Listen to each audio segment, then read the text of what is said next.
a business owner, you've probably been told no a couple of times, and maybe even when you were trying to buy a home, or you've heard the horror stories from self-employed borrowers who are trying to buy in the heat of the pandemic and now think you can't. Well, thankfully times have changed, and being a homeowner as someone who is self-employed has gotten significantly easier.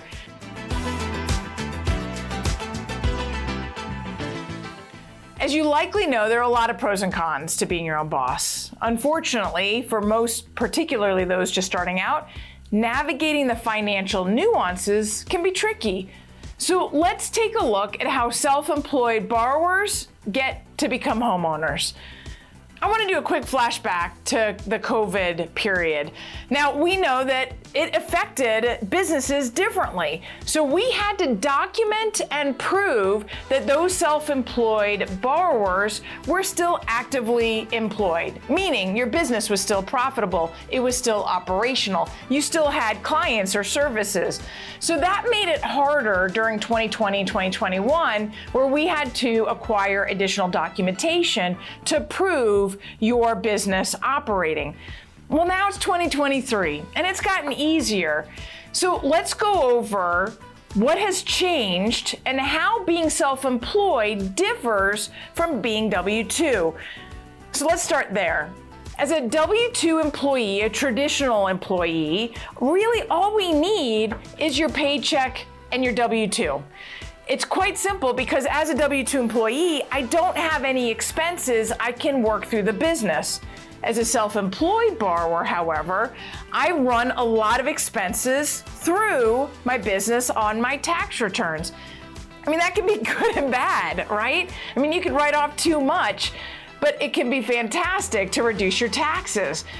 So we have to look at that net income. So today, documentation-wise, I don't have to go through all the levers of proving that you're operational, but I do need your tax returns to show how much your net income is, not your gross. So if you write off a lot, it could come back to bite you trying to buy a home.